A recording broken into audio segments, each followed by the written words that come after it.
El culto es a Dios. Dígale al que está al lado suyo, el culto es a Dios. No es a usted, es a Dios. Usted viene a rendir el culto a Dios. Bueno, tal vez algunos no vengan, pero que aprendan de los demás. No que no vengan porque no quieran, sino porque no saben. Entonces que aprendan de los que tienen al lado. Que usted enseñe a rendir el culto a Dios al que tiene al lado. Y cuando usted y yo rendimos el culto, entendemos que a Dios se le rinde culto porque Él es Dios, porque no hay nadie superior a Él.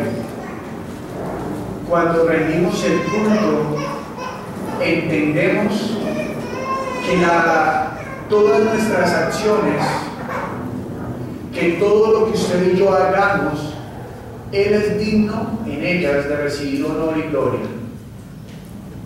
Cuando decimos que a Dios le rendimos el culto, es porque yo reconozco que Él es Dios y yo soy la creación. Cuando decimos que le damos el culto al nombre de Jesús, es porque entendemos que Él es Señor y yo soy su siervo. Cuando le rendimos culto a Dios en el nombre de Jesús, es porque entendemos que Él es Padre y yo soy Hijo. Cuando le rendimos culto al nombre de Jesús, es porque entendemos que Él es el esposo y nosotros la iglesia. Y rendimos homenaje al esposo que amó a la iglesia. Y rendimos homenaje a aquel que dio todo por su iglesia. Aquel que dio el ejemplo por su iglesia. Eso es rendir el culto. Rendir el culto es reconocer que Él es sobre todo, aún sobre mi propia vida. Rendir el culto es reconocer que Él es sobre mi familia, que Él es sobre mis hijos. Y por eso en este momento en el cual nos reunimos para rendir el culto, le damos a Él lo mejor. Por eso usted escuchará que algunas personas no dejan o dejan todo por venir el domingo a rendir el culto, porque entienden que Él es Señor y está por encima de todo. Por eso muchos llegan desde temprano a preparar todo para que cuando llegue la iglesia todo esté preparado para que la iglesia pueda rendir el culto a Dios, al soberano, al eterno. Porque no hay más a quien rendir culto, ni a hombre, ni a ideología, ni a imagen, ni a pensamiento. Pues todo lo que no sea Dios es efímero. Hasta usted y yo somos efímeros. Un día fuimos, un día nacimos, un día comenzamos a crecer desde el vientre. Nuestra mamá nos dio a luz y hoy estamos aquí y no sabemos cuándo partiremos. Pero entendemos que somos efímeros, que somos temporales. Entendemos que no somos eternos, pero gracias a Dios, Él se reveló a través de la palabra, de su palabra, para que usted y yo pudiéramos entender que Él puso eternidad en nuestro corazón y que aunque esta carne se acabe, nuestro espíritu permanecerá para siempre.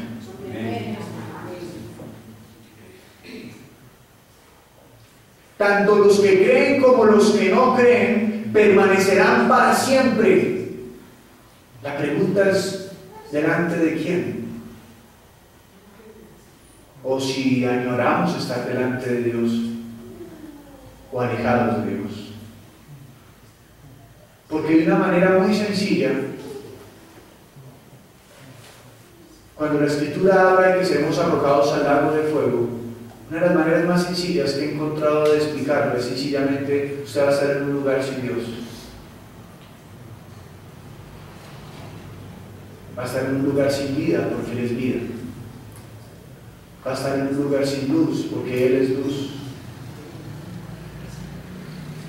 Va a estar en un lugar de sufrimiento porque Él es la sanidad. Él es el que restaura. Él es el que levanta. Él es el que construye. Eso es el lago de fuego, ese es el infierno. Estar muerto, eso es el infierno. Estar sin vida, estar apartado de sus palabras que traen esperanza. Pero no le estoy hablando de que si usted está viviendo eso, usted ya está en el infierno. Le estoy diciendo que en la eternidad, cuando esta carne usted ya no la tenga, ese podría ser su destino si no escoge a Dios. Y no es porque Dios haya decidido decir: el que no esté conmigo, pues lo voy a desechar. No, porque Él nos creó para que tuviéramos el carácter de vivir siempre junto a Él. Mas nosotros, en nuestra necedad, escogimos estar lejos de Él. Así que no es que Él haya escogido alejarnos, nosotros escogimos alejarnos. Y tal vez cuando vemos las cosas que vemos hoy en día, encontramos que muchas cosas no son verdad. Y eso lo entendemos desde un punto de vista tan simple como cuando recibimos nuestra mesada, nuestra quincena. Un día tenemos el dinero y al otro día no lo tenemos. A veces hasta el otro día nos hace falta. Y venimos a decir: el dinero es una ilusión. ¿Qué estamos dando a entender con eso? Que pareciera que eso que recibimos no fue real porque vino y se fue. Y a veces cuando nos miramos a los ojos unos a otros, tal vez podemos llegar a encontrar que nuestra vida en Cristo tal vez se comienza a trastornar como en algo que no es real. Porque comenzamos a hablar acerca de que Cristo nos puede llenar de gozo, y eso es verdad. Que Cristo puede traer tranquilidad a nuestras vidas y que Cristo es la plenitud de la vida del hombre. Pero cuando permitimos que su palabra escudriñe nuestros corazones, tal vez lo que encontramos son cosas muy diferentes. Y encontramos son hombres arrogantes que no queremos arrodillarnos ante la palabra. Tal vez encontramos mujeres encerradas dentro de sí, ocultando todo lo que sufren y viven, pero que hablan de Jesús. Tal vez encontramos jóvenes que abren sus labios predicando el nombre con pasión y fervor, pero realmente no le conocen y viven entonces una mentira. Tal vez vemos una iglesia que canta, que grita, que alaba, que pronuncia su nombre, pero que realmente no es la iglesia, porque se está muriendo por dentro.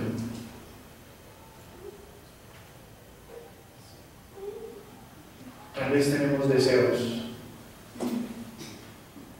pero los hechos nos muestran otras cosas.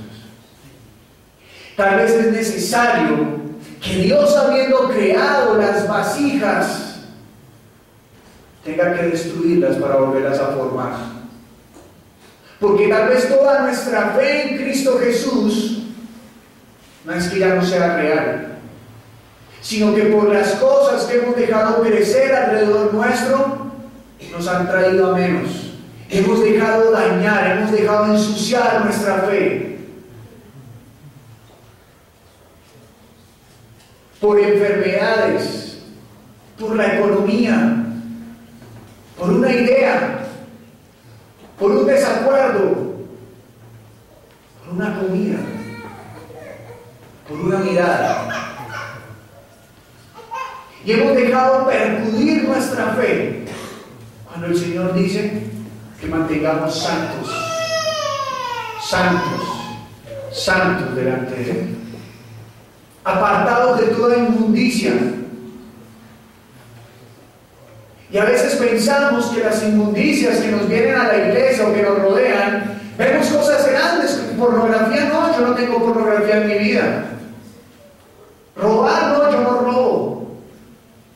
Pero lentamente nuestra fe está siendo destruida al interior de nuestra vida, ni siquiera al interior de nuestras casas, Porque cuando la fe se destruye en una casa, fue que ella fue destruida en una vida. Y no nos damos cuenta porque estamos tranquilos, porque nos acostumbramos al diario vivir,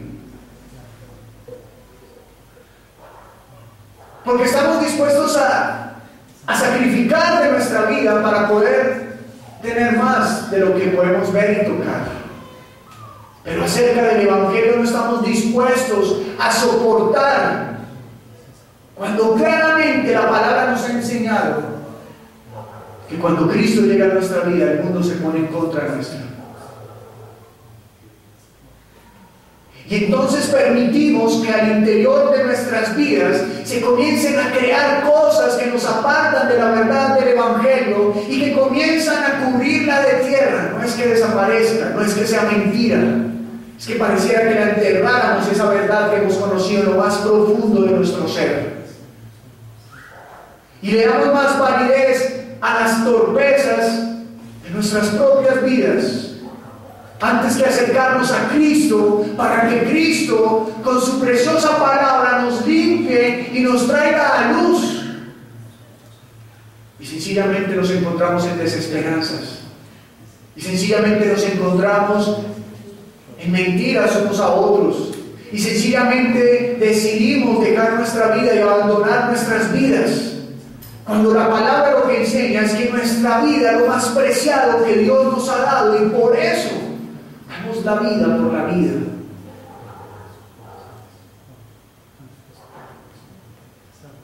Y comenzamos a dejarnos ocultar y a tapar por todo lo que ocurre en nosotros.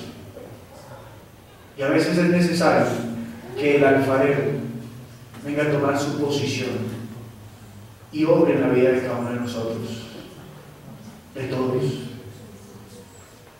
Así que lean conmigo, por favor, Jeremías, capítulo número 8.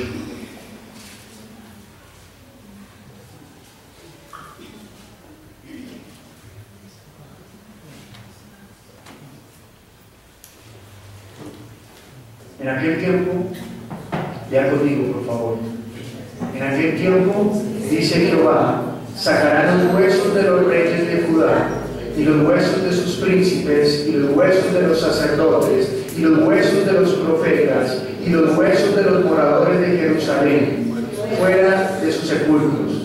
Y los esparcirán al sol y a la luna, y a todo el ejército del cielo, a quienes amaron y a quienes sirvieron, en pos de quienes anduvieron, a quienes preguntaron y ante quienes se postraron. No serán recogidos ni enterrados, serán como estiércol sobre la faz de la tierra.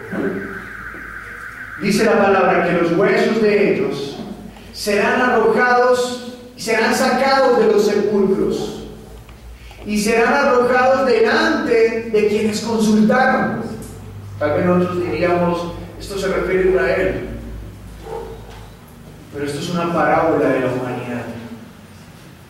Porque cuando el Señor venga en juicio, dice la palabra que la tierra entregará sus muertos, el agua entregará sus muertos, todo entregará, los sepulcros entregarán sus muertos, todo entregará los muertos. Y los que amaron a Dios serán apartados para Dios. Y los que desecharon a Dios, esos son de los que habla esta palabra, que serán sacados y arrojados a quienes consultaron. ¿A quiénes? A todo lo que no es vida, a todo lo que Satanás puso enfrente de usted y de mí para que nos fuéramos tras ello. De eso se trata este pasaje. No es la historia de Israel solamente, es la historia de la humanidad. Así que usted, cuando venimos al culto, usted decide si se arrodilla delante de Dios o si se arrodilla delante de otra cosa. Y si usted se arrodilla delante del hombre, o si usted se arrodilla delante de los demonios, o si usted se arrodilla delante de Satanás, pues cuando el Señor venga, usted será sacado del sepulcro, si usted ya murió, y será arrojado ante ellos, por cuanto usted consultó a ellos, usted quiso que su vida fuera dirigida por ellos. Tal vez usted diga, no, yo no consulto hombre, yo no consulto imagen, yo no consulto al diablo, ¿cómo se le ocurre? Nunca. En Juan capítulo 8, versículo 44 dice, vosotros sois de vuestro padre el diablo porque los deseos de vuestro padre queréis hacer. Pero Juan capítulo 8, versículo 31 dice, si ustedes quieren ser verdaderamente mis discípulos, oigan, pongan por obra mi palabra. Y cuando les dice eso, en el versículo a continuación, el 32, les dice, y conocerán la verdad. Y esa verdad los hará libres. Pero aunque ustedes han escuchado mi palabra, le dijo el Señor en Juan 8, ustedes quieren hacer los deseos de su padre, que es el diablo. Es que usted puede tener a sus papás, pero ir a la casa de su amigo y escuchar más la voz de su amigo que la de sus padres. Y eso es lo que usted y yo a veces hacemos. Tenemos a nuestro Padre que está en los cielos, pero escuchamos más las voces que no son las de Él. Y entonces ya no conocemos ni la verdad, ni tampoco venimos a la libertad. Y cuando venga el fin de los tiempos, Él nos arrojará a donde nos agradó estar. Entonces nos arrojará lejos de Él, donde no hay vida, donde no hay luz, donde no hay esperanza, donde no hay gracia, donde no hay perdón. Allá donde usted, por más que se esmere por recibir perdón, ya no lo habrá. Será el lloro, el crujir. Porque escogimos eso. Y como Dios no nos va a obligar, pues nos va a dejar permanecer en lo que usted y yo escojamos. Por eso Dios a veces en su infinito amor tiene que tomar su lugar de Dios. No porque quiera ser imperante, sino por misericordia. Jeremías capítulo 18.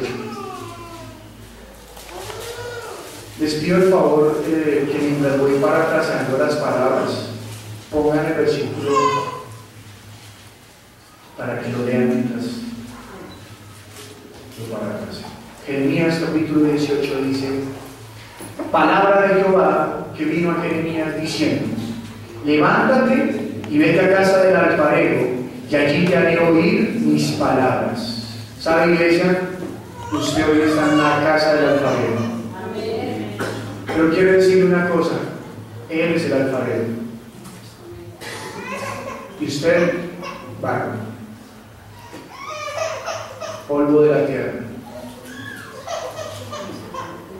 Versículo 3, y descendí a casa del alfarero, y he aquí que él trabajaba sobre la rueda, y la vasija de barro que él hacía se echó a perder en su mano, y volvió y la hizo otra vasija, según le pareció mejor hacerla. El alfarero fue a la casa, y cuando usted y yo nos congregamos, es el momento en el cual viene la palabra de Dios.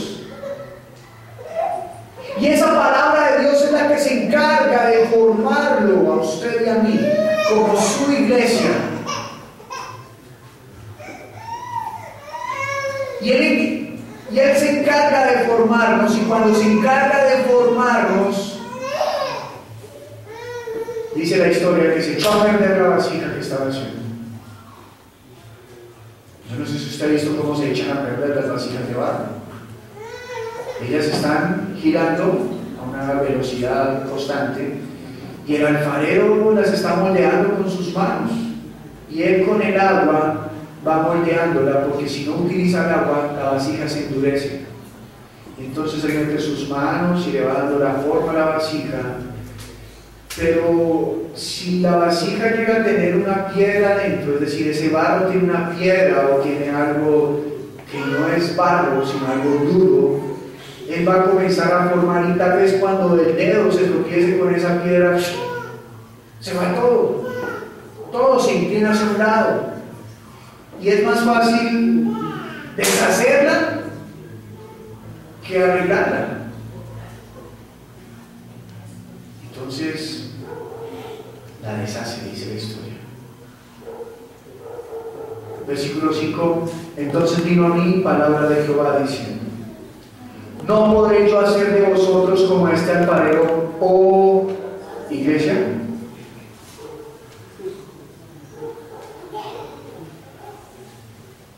Dice Jehová: he aquí que como el barro en la mano del alfarero, así sois vosotros en mi mano, oh casa de Israel.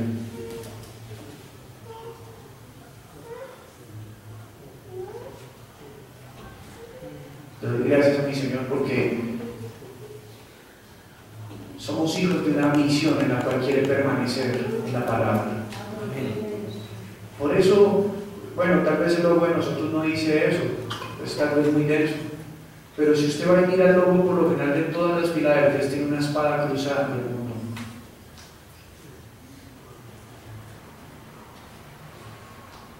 Porque el pastor Colin y la pastora Miriam les plació aceptar la voluntad de Dios y caminar en pos de esa palabra. Y dice el versículo 5: entonces vino a mí palabra de Jehová diciendo: no podré yo hacer de vosotros como este alfarero, oh casa de Israel, dice Jehová. He aquí que como el barro en la mano del alfarero, así sois vosotros en mi mano, oh casa de Israel. En un instante hablaré contra pueblos y contra reinos, para arrancar y derribar y destruir. Pero si esos pueblos se convirtieren de su maldad contra la cual hablé, yo me arrepentiré del mal que había pensado hacerles, y en un instante hablaré de la gente y del reino para edificar y para plantar.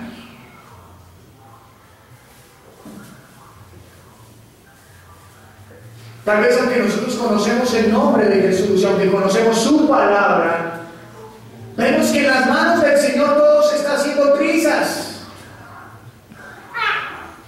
Pero pregunta el Señor: ¿acaso nosotros, que somos el barro, Él siendo el alfarero, no puede obrar en nuestras vidas? Pero dice que tan solo necesita una cosa, y es que el barro siga, o la greda siga siendo blanda. El pastor eso no dice ahí.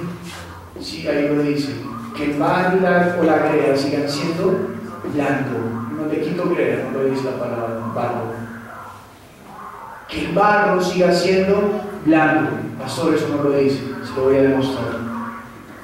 Pero si esos pueblos se convirtieren de su maldad contra la cual hablé, yo me arrepentiré del mal que había pensado hacerles, y en un instante hablaré de la gente y del reino para edificar y para plantar. Cuando está hablando que el hombre procede a arrepentirse, es porque dejó de escuchar la palabra de Dios y quiere cambiar su rumbo hacia Dios. Eso significa que el barro siga siendo blando, porque si el barro se endurece, ¿qué haría el alfarero? Ya no sirve, porque el duro, aunque le aplique agua, ya no se puede formar o deformar. Así que mientras usted y yo seamos blandos a la palabra, hay una oportunidad. Vino Moisés delante de Faraón y le preguntó: ¿qué quieres, Faraón? Y Faraón, porque Faraón le había mandado a llamar, y le dijo: Moisés, pide a tu Dios que se vayan las ranas de mi pueblo, de mi tierra, de tierra de Egipto.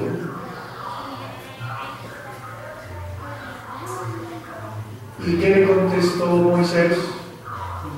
¿Cuándo quieres que se vayan? Cuando usted tiene un problema que dice que cuando se vaya,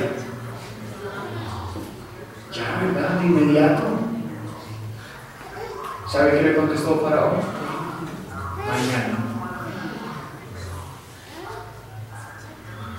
Y a veces usted y yo tenemos un problema en nuestra casa y decidimos: más bien lo arreglamos mañana. Tenemos un problema con Dios y decimos: más bien lo arreglamos mañana. Se está acabando nuestra vida, se está acabando nuestra fe, y decimos más bien mañana lo arreglamos.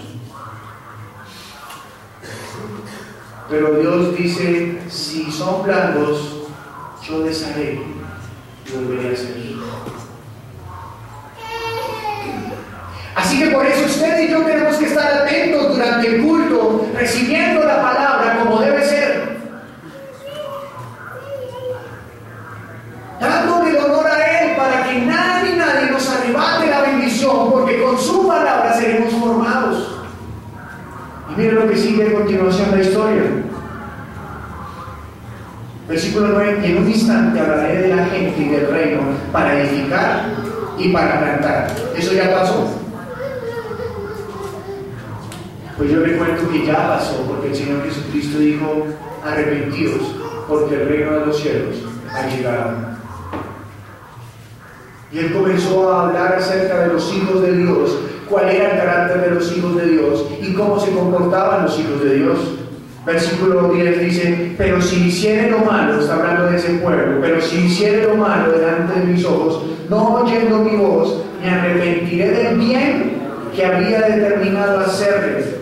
Ahora pues, habla luego a todo hombre de Judá y a los moradores de Jerusalén, diciendo. Esa palabra dice así: habla ahora a todo hombre y todo morador de la iglesia y la verdad, diciendo: así ha dicho Jehová, he aquí que yo dispongo mal contra vosotros y trazo contra vosotros designios. Conviértanse ahora cada uno de su mal camino y mejore sus caminos y sus obras. Y dijeron: es en vano, porque en pos de nuestros ídolos iremos y haremos cada uno el pensamiento de nuestro malvado corazón. Por tanto, así dijo Jehová: preguntad ahora a las naciones, ¿quién ha oído cosa semejante? Gran fealdad ha hecho la Virgen de Israel. Hay una nueva Virgen.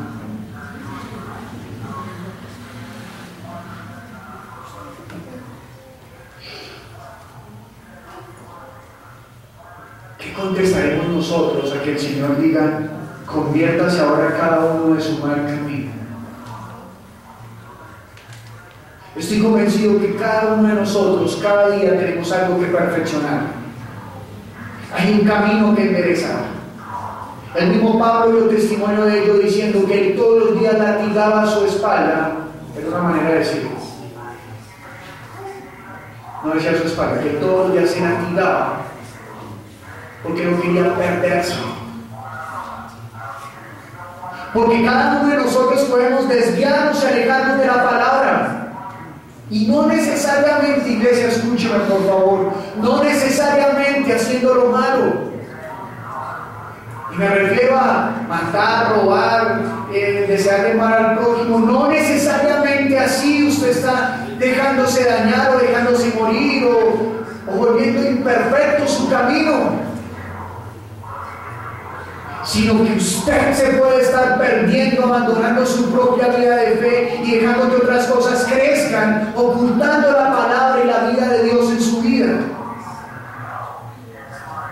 Por eso le contaba al principio que tal vez nuestras vidas, cuando nos vemos al espejo, la palabra de Dios no la vemos obrar en nosotros. Porque aunque hablamos de Jesús, tal vez no lo vivimos, no lo creemos. Y preferimos dejar, en vez de dejar entrar la paz de Dios a nuestros hogares, preferimos dejar entrar la discordia entre nosotros.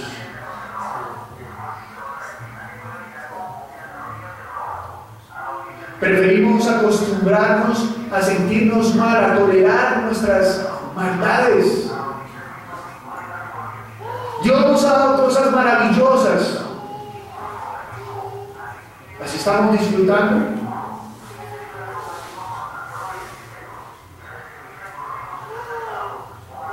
¿Su vida de fe usted la disfruta? ¿O ya se volvió una carga su vida de fe? ¿Su vida de fe usted añora vivirla cada día? ¿O usted dice: no, la vida de fe es tan difícil, que ya sirve sin ánimo a Dios, que ya no busca a Dios con ánimo, con amor, con deseo, sino que sencillamente dejamos que nuestras actividades sigan corriendo, dejando a Dios a un lado.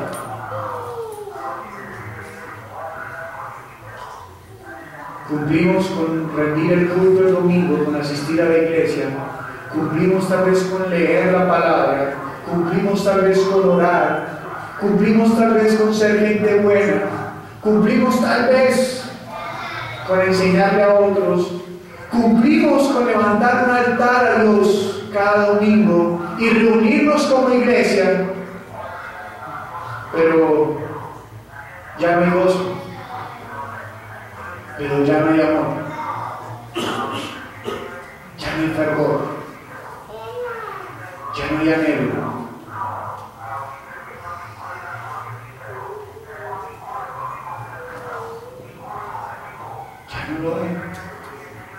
No estoy hablando en general, simplemente la palabra de Dios de hoy para la iglesia, para todos nosotros. Acompáñenme a Apocalipsis capítulo 2, por favor.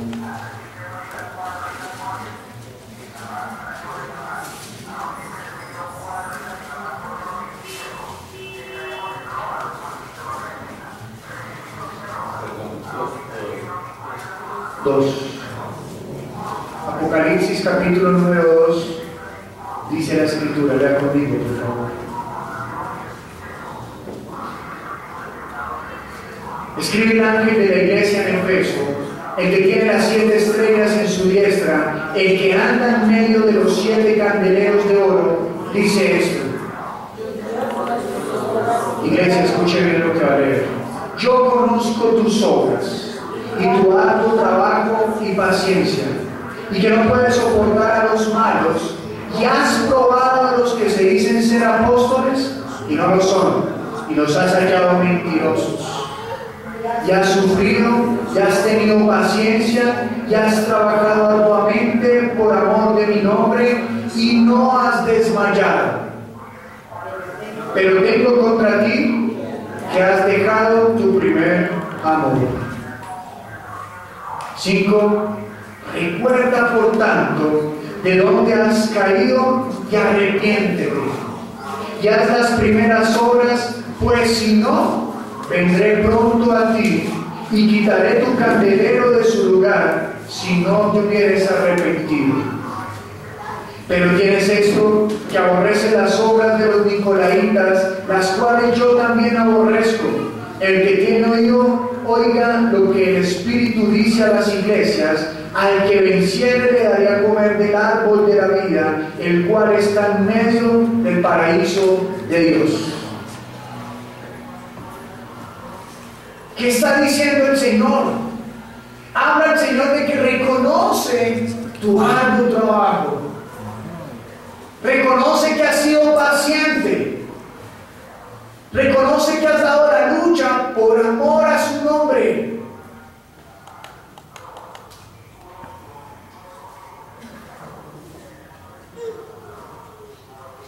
Reconoce que aborreces a los malos. Dios reconoce que si alguno dice que es hijo de Dios, o que es siervo del Dios viviente, o que es enviado, eso significa la palabra apóstol, enviado. Usted se esfuerza por saber si realmente es de Dios, y que en algunas circunstancias hemos develado, quitar el velo, hemos mostrado que no es realmente apóstol, que realmente no es de Dios. Pero tengo contra ti una cosa, iglesia de Efeso, que has dejado tu primer amor. Es como la esposa que está en la casa y le sirve a su esposo a pesar de que han pasado los años, pero ya no lo ama. Ama el hogar,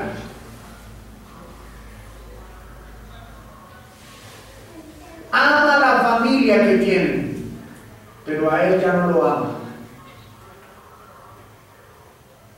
Eso está hablando el Señor a la iglesia. Sigues sirviéndome, sigues haciendo lo que te mandé, estás dando la vida para que otros conozcan, pero tú, allí solo, has perdido el primer amor, has perdido el gozo de la salvación, has perdido el fervor que había en ti. ¿Cuál fervor? ¿Cuál amor? El primer amor. Es un amor que nunca se debe perder. Ayer le decía a los servidores, me gustaría que mañana estuviéramos en el culto como comenzó la iglesia. ¿Cómo? Sin nada. Sin un telón, sin un videobeam, sin micrófonos, sin instrumentos, sin amplificadores, sin ni siquiera un florero, sin ni siquiera un atril porque nos lo prestaba una Romero. No teníamos nada. Y a lo único que nos dedicábamos cuando llegábamos a ese salón era humillarnos para rendir el culto a Dios. Amén. Pero tan pronto comenzaron a ver las cosas que son para extender el reino de los cielos, nos comenzamos a dejar cargar y a dejarnos entretener. Y ahora lo hacemos arduamente. Llegamos más temprano para preparar el culto al Señor. Tal vez ahora usted antes no tenía la cultura de levantarse a orar o leer la palabra, ahora lo hace. Y aunque tenga sueño, lo hace. Y aunque esté cansado, viene a rendir el culto el día domingo. Y aunque le falte dinero, honra a Dios con su diezmo y su ofrenda. Dios reconoce eso, pero tiene algo en contra. Que si hemos dejado el primer amor, eso es vacío. Él lo reconoce. Y tal vez por lo que usted haga y por lo que usted hable, usted está salvando a otras personas, le está llevando la vida de fe a otras personas. Ellos están cobrando vida. Pero Dios quiere llamar la atención a nuestra vida personalmente. Porque aunque estamos llevando la vida, puede que otros estén creciendo la vida. Y usted que está llevando la vida se está muriendo. Por eso Él es el alfarero y quiere echar a menos el barro para volverlo a formar.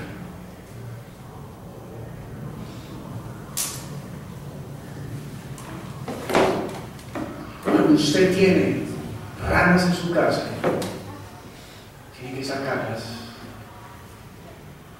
¿Y cuál es su casa? No es su familia. Me estoy refiriendo a su vida. ¿Qué ha dejado entrar en su vida? ¿Qué hemos dejado entrar en nuestras vidas? ¿Qué sabemos que está mal que hagamos? Y hemos permitido que entre en nuestras vidas y lo hemos tolerado. Ya le hicimos hasta cuarto a eso malo para que viva con nosotros, lo toleramos.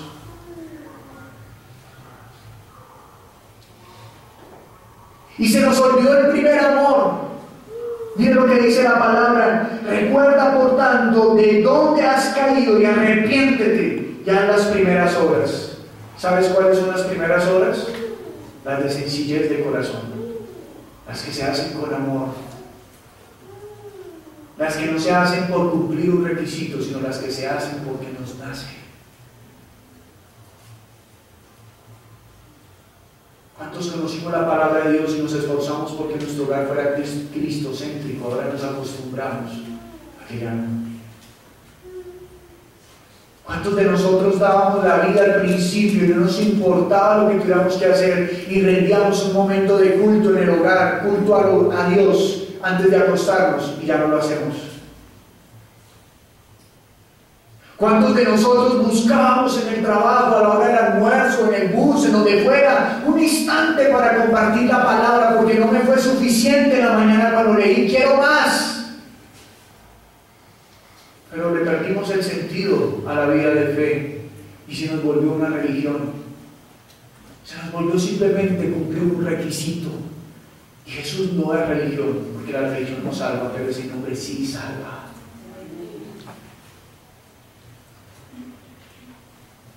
Nos acostumbramos a tener una posición en medio de las sillas, pero se nos olvidó que hay más personas que no tienen esa gloriosa oportunidad de llenar esa silla, porque están perdidos. Muchos en este momento están desafiados por su propia vida, porque no saben ni siquiera qué hacer con su propia vida. Pero lo peor es que a veces ni siquiera la iglesia sabe qué hacer con su propia vida. Cuando tenemos al que todo lo puede, al que todo nos puede dar, no me refiero a riquezas, me refiero a limpiar nuestra vida para poder encontrar en él la plenitud.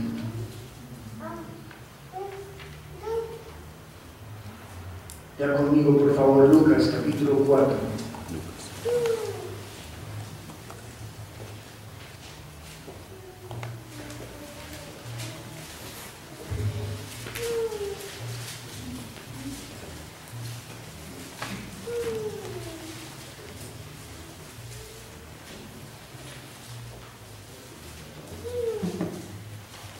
Versículo 16. Vino a Nazaret, donde se había criado. En el día de reposo entró en la sinagoga conforme a su costumbre y se levantó a leer. Y se le dio el libro del profeta Isaías, y habiendo abierto el libro, halló el lugar donde estaba escrito: El Espíritu del Señor está sobre mí, por cuanto me ha ungido para dar buenas nuevas a los pobres, me ha enviado a sanar a los quebrantados de corazón, a pregonar la libertad a los cautivos y vista a los ciegos, a poner en libertad a los oprimidos, a predicar el año agradable del Señor.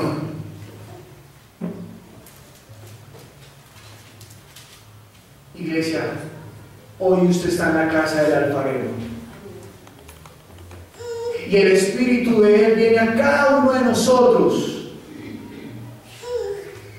para que usted ya no sea más pobre, sino que sea rico en Él. Para que usted ya no esté más enfermo, sino que su corazón sea sanado por Él.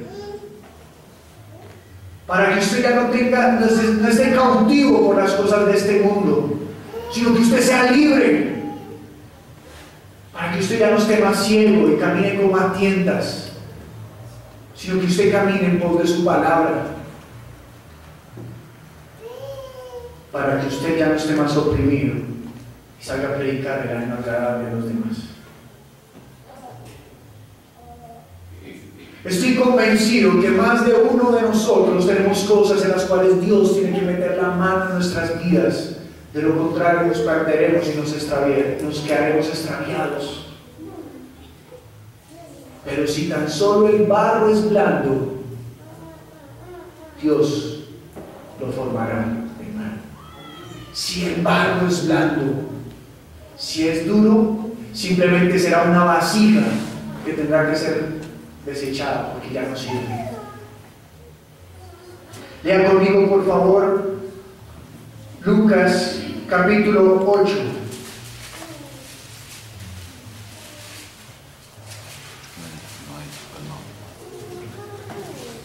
Versículo 4 dice: juntándose una gran multitud, los que de cada ciudad venían a él, les dijo por parábola: el sembrador salió a sembrar su semilla, y mientras sembraba, una parte cayó junto al camino y fue hollada, y las aves del cielo la comieron. Lea conmigo, por favor, versículo 6. Otra parte cayó sobre la piedra, y nacida se secó porque no tenía humedad. Otra parte cayó entre espinos, y los espinos que nacieron juntamente con ella la ahogaron. Y otra parte cayó en buena tierra y nació y llevó fruto a 100 por uno. Hablando estas cosas decía a gran voz: el que tiene oídos.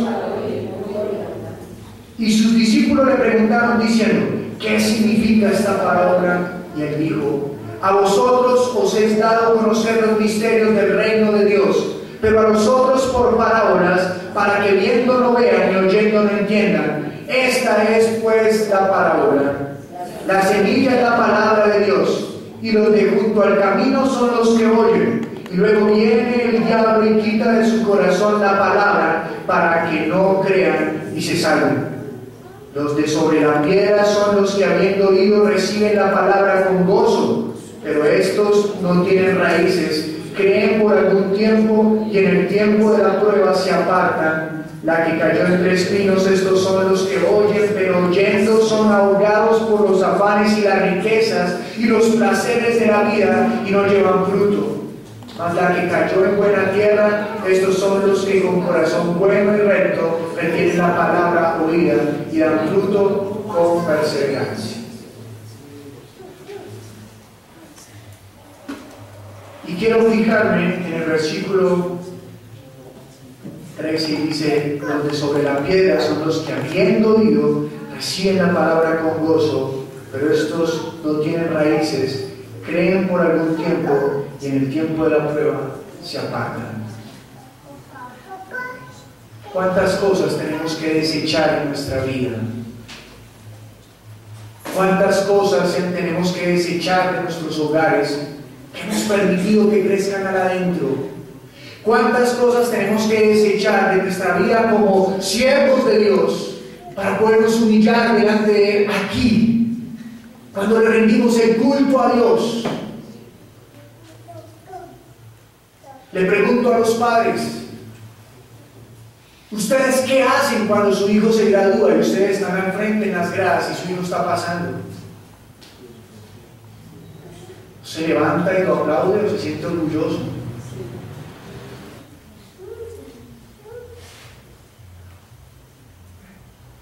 Y cuando usted va a ser madre, ¿usted no se siente feliz cuando da a luz ese hijo?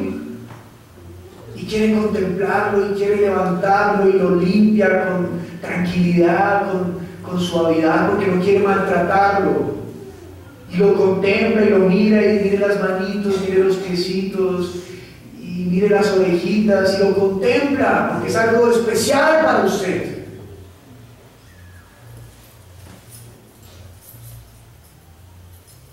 Y cuando usted va a hacer el viaje que añoró, que soñó, usted prepara meses, días, está ansioso. Algunos, si es la primera vez, los que somos del interior, si es la primera vez que vamos a ver el mar, nos trasnochamos porque no hallamos la hora de ver el mar. Cuando yo tenía 8 años, 7 años tenía, mi papá me llevó por primera vez al mar. Y el primer mar que yo conocí fue el de Ciénaga. En esa época los manglares que quedan cerca de Ciénaga estaban limpios, en esa época. Y él me dijo: el mar de Ciénaga no es el mejor, pero lo va a conocer. Y yo: no importa. Y me decía: no se le agarra lo que va un pescado al lado. Y yo: ay, chévere. Yo: no, pero muerto. Porque el mar de Ciénaga no es muy aseado, la playa, no el mar, la playa. Y yo llevaba en mi cabeza Hollywood, ¿no? Azul, amarillo, palmeras. Y cuando me llevó, toda la noche yo le pegaba a la ventana y yo veía: duerma. Y yo: sí, ya me acuesto. Claro, la ventana me cambiaba, me cansaba. Y otra vez. Y era algo especial para mí, yo lo añoraba. Ya el otro día salimos. Y yo iba a mi pantalón: venga, salimos. No, digo, no puede meterse, el mar está picado. Claro, Ciénaga tiene mucha piedra en la orilla, entonces hay que tener cuidado. Los que se meten son los que viven allá, ya saben, como uno del interior.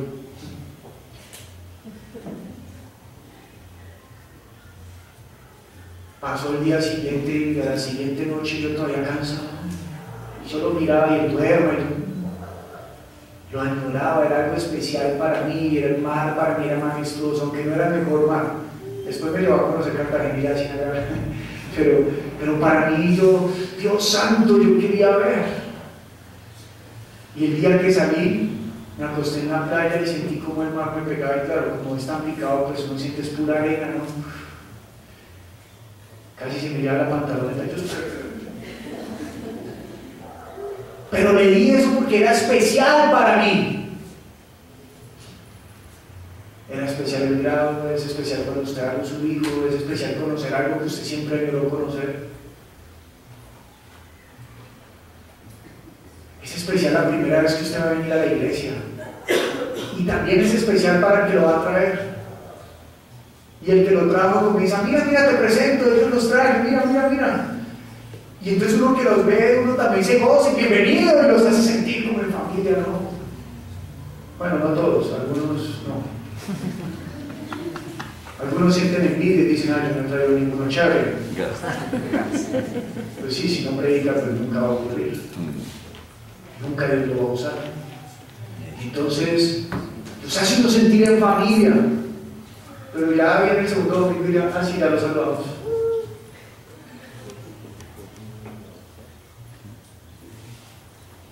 ¿No me creen? Piensen ustedes.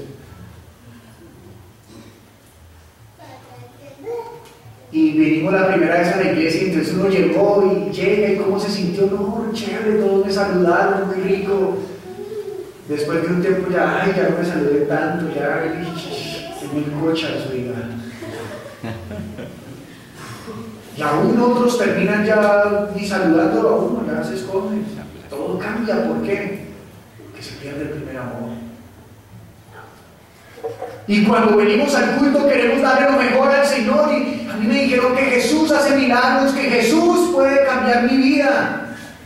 A mí me dijeron que Jesús es la plenitud del hombre, yo quiero experimentar eso hoy. Y entonces llegamos al culto y vemos que la gente levanta las manos, entonces lo buscamos experimentar. Y lo experimenta. Y más tarde, si es la vasija blanda, comienza a experimentar la llenura del agua, el vino de Dios. Y entonces comienza a llevar señales, prodigios, milagros.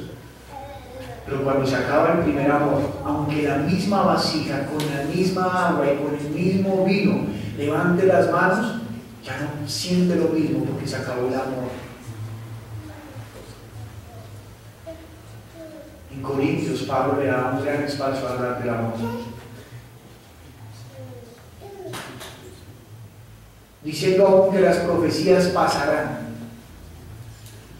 pero el amor no.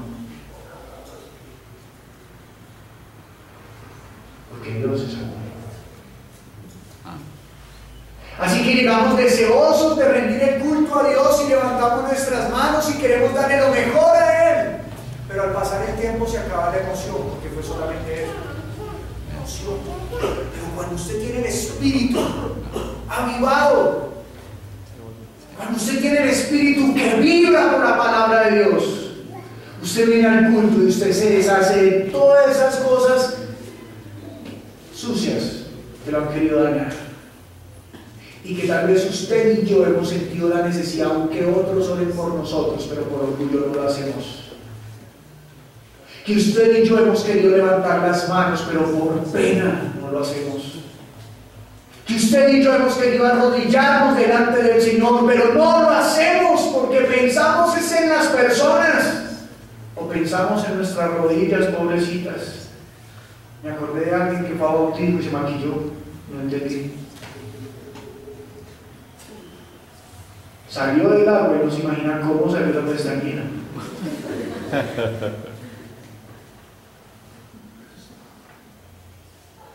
No, es que quería prepararme para el Señor. Yo dije, tú te preparas de espíritu, no de carne. Y a veces nosotros, entre hermanos, nos acostumbramos a, buenos días, ¿cómo está? Dios le bendiga. Pero por dentro estamos que renegamos de la fe. O tal vez nos renegamos de la fe, pero llevamos una carga y se nos olvidó que dijo, todo aquel que esté trabajado y encargado, venga a mí y yo lo haré descansar. Porque el Espíritu de Dios vino sobre Jesús para dar libertad a los cautivos, sanear a los enfermos y que ya no estemos más sobre presión. Y leamos por último Lucas, ahí mismo en el 8, versículo 4.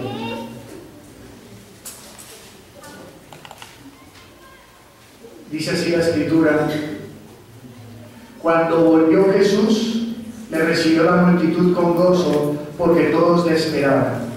¿Cómo le recibieron? Cuando usted tiene gozo, ¿qué hace? Alegría, salta. Creo que esa es la mejor definición que hay. Pablo tenía gozo después de que lo latigaban. ¿Cómo se lo imagina? Así es. Cruzando por las celdas y diciéndole a los demás presos.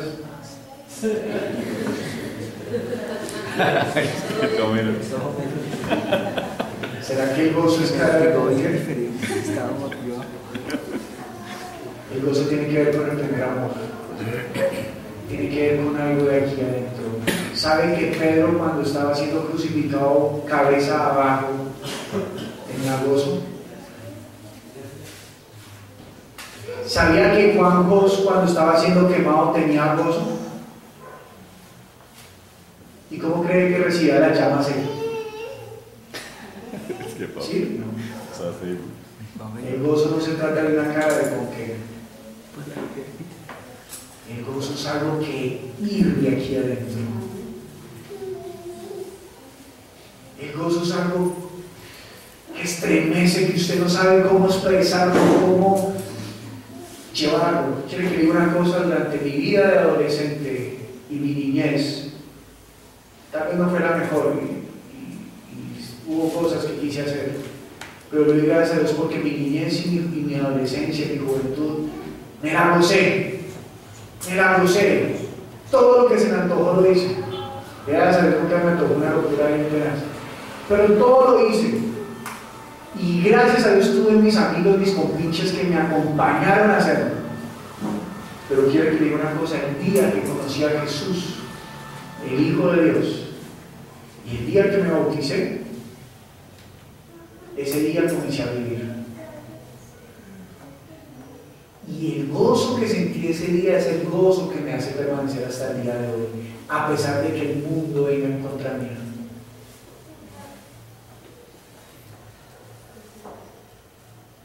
Yo le pregunto: ¿usted tiene gozo de conocer al Señor? Si no lo tiene, es porque usted lo ha conocido en la carne. Y Jesús dijo en Juan capítulo 3: lo de carne, lo que es de carne, carne es. Pero nadie puede ver el reino de los cielos si no nace en agua y en espíritu. ¿Usted tiene gozo? ¿Usted tiene gozo? Si no tiene el gozo, tiene que nacer de nuevo. Pastor, yo ya había nacido de nuevo, entonces tiene que cuidar su vida porque se está muriendo. Está perdiendo el gozo. O tal vez lo mismo. Y entonces lo recibieron con gozo porque todos lo esperaban. Entonces vino un varón llamado Jairo, que era principal de la sinagoga, y postrándose a los pies de Jesús le rogaba que entrase en su casa, porque tenía una hija única, como de 12 años, que se estaba muriendo, y mientras iba la multitud le oprimía. ¿Cómo lo estaba esperando la multitud? ¿Usted cree que este hombre tenía gozo? Se le estaba muriendo su hija. Él estaba esperando a que viniera el Señor. Él estaba esperando a que el Señor dijera la palabra que la sanara. Seguramente sintió el gozo cuando lo vio y dijo: llegó el Maestro para que mi hija no muera. Pero una mujer que padecía del flujo había gastado en médicos todo cuanto tenía y por ninguno había podido ser curada. Se le acercó por detrás y tocó el borde de su manto, y al instante se detuvo el flujo de su sangre. Esta mujer también estaba en medio de la multitud esperando a que viniera el Maestro. Y dice que apenas lo vio, buscó la manera, se abrió campo en medio de la multitud para tocar su borde, porque entendía que Él tenía poder para sanar. Pero ¿sabe ella qué más entendió? Que si tenía fe y venía al que la podía sanar, ella iba a recibir la sanidad. Ella no dijo ni siquiera por la palabra, no dijo: tocaré el manto, tocaré el manto, tocaré el manto. Y mire lo que dice el versículo 45. Entonces Jesús dijo: ¿quién es el que me ha tocado? Y negando todos. Usted se imagina a Jesús iba andando. Imagínese estilo Juanes, o bueno, algunos de estos famosos y toda la gente ahí Bueno, la diferencia era que él no tenía escolta, ¿no? Bueno, dicen que los discípulos a veces tenían a los niños, no a los grandes, sino a los niños. No, usted no se hace. Y todos lo tocaban. Pero él dijo, ¿quién me ha tocado? ¿Quién me ha tocado? Y todos, no. Todos negaron. Como en la casa. Yo no fui, nadie fue. Nadie fue, eso solito.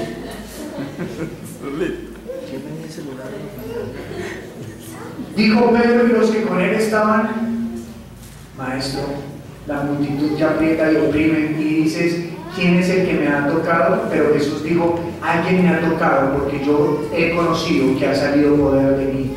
Entonces cuando la mujer vio que no había quedado oculta, vino temblando y postrándose a sus pies, le declaró delante de todo el pueblo por qué causa le había tocado y cómo al instante había sido sanada. Si usted quiere saber qué le dijo la señora a él, puede leer en su casa Mateo capítulo 9, Marcos 48. Jesús le dijo, hija, tu fe te ha salvado, ve en paz. ¿Qué tuvo ella? Fe. ¿Y qué recibió?